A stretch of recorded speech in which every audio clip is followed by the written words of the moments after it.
Have you ever bought something online and then you completely forgot about it until it showed up on your doorstep like 3 weeks later because there was absolutely no way you're paying $117 for expedited overnight shipping? Because I did. Bought this. This is Perilous Wilds. It's a third-party supplement to Dungeon World that focuses on like wilderness exploration, and I'm gonna read it, and I'm gonna let you know what I think. And also, I'm only gonna focus on the system-agnostic things here, so if you're like a Morkborg or Pathfinder fan, then this video should still apply to you.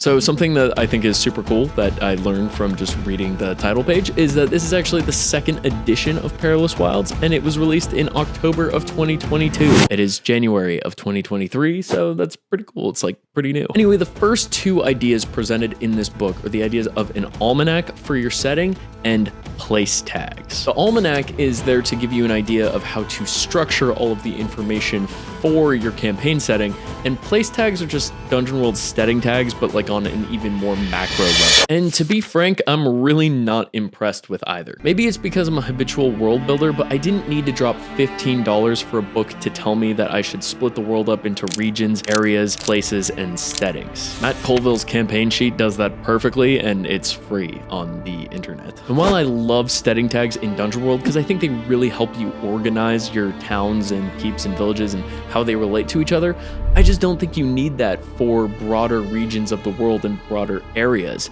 I think that the place tags are somehow more generic, they're less dynamic, and they're also like really obvious. Like you don't need to tell me that the Arctic tundra that is patrolled by like dragons is cold and unsafe. Like that's very, very obvious. Maybe I'm just being a poopy pants.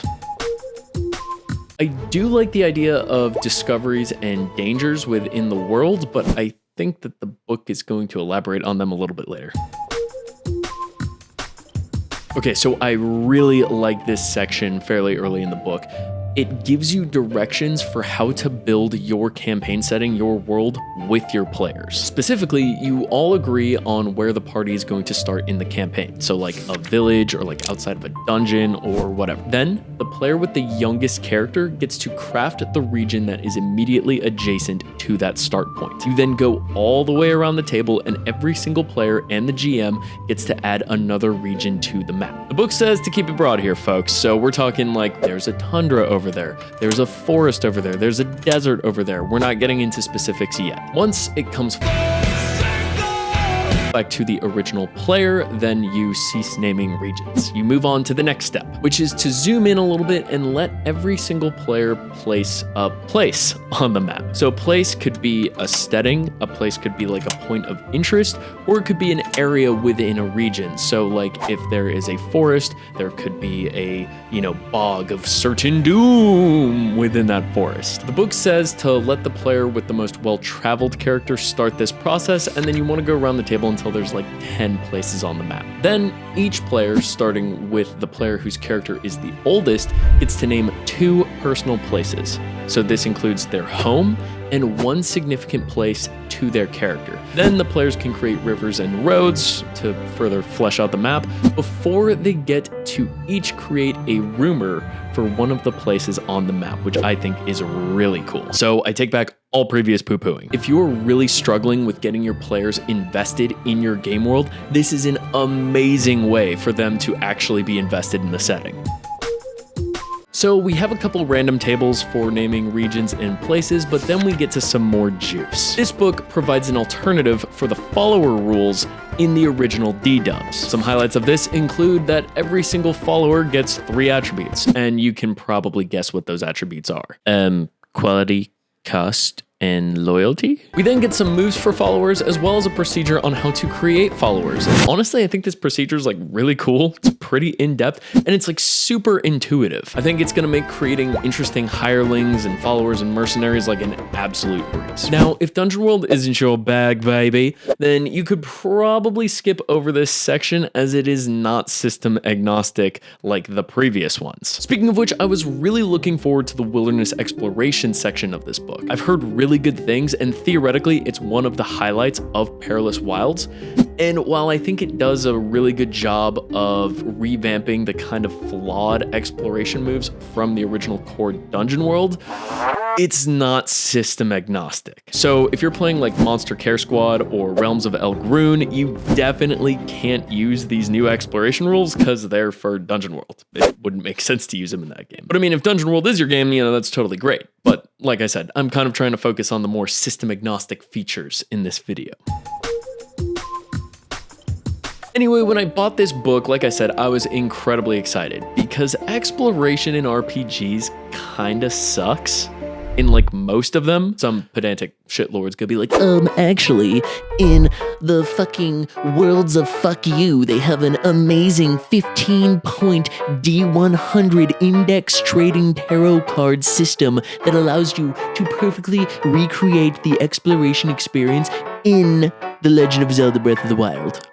Oh, that's so funny. Anyways, off my soapbox. This book was supposed to fix that. It's supposed to make wilderness exploration incredibly exciting, and like it's in Breath of the Wild. But as I flipped through the pages of See the World and Weather the Storm, which are like the two subsections on wilderness exploration in this book, I was left feeling disappointed. No real knowledge gets conveyed through either of these sections. I mean, the book straight up says to move the game from point of interest to point of interest. Everything else is just wisdom that's been said a million times before. Describe interesting things. Use all 5 senses. Really envision yourself in the environment and convey that to the players. But then there's a section for 5 compendium classes, which I kind of like to think of as elite classes. You can only use these classes after completing certain objectives, and they're all built with Perilous Wilds rules editions in mind. I might do a full-fledged video on them in the future, but for now, the classes are the Delver, the Explorer, the Hunter, the Leader, and the Scout. We then get a chapter dedicated to more random tables, as well as revisiting the monster creation rules from the core Dungeon World rulebook, as well as some guidance on treasure and distributing it. Now, I'm kind of a huge slut for random generation tables, as well as randomly generating things. I like the gaminess of it, so this section is going to be incredibly useful for me. What follows might be the best section in the book. One of the weak points in Dungeon World's core rulebook is that the section on dungeons is kind of lacking, which is ironic for a game called Dungeon World. This section rectifies that. Not only do we get all sorts of random generator tables, which as I mentioned, I am a huge slut for, but we also get a great procedure for creating dungeons, both on the fly in the middle of the session, or if you're just prepping like between sessions. So if you're like me and you fucking suck at creating dungeons, this is super helpful. One of my favorite little tidbits is that it tells you to ask your players if they know any rumors about the dungeon, if it makes sense in the fiction, and it gives you a list of questions that you can ask them. But what really got me going is this move called See What They Find. Anytime the players enter a new area in the dungeon, you roll a d12 and you check this table, which if you're just listening to me, the table includes whether or not the area is a common or unique area, which I think you can kind of figure out what that means. It'll also let you know if there's any dangers in the area or if there are any discoveries in the area. Like I said, as someone who is absolute ass at creating dungeons, this section is super fucking helpful.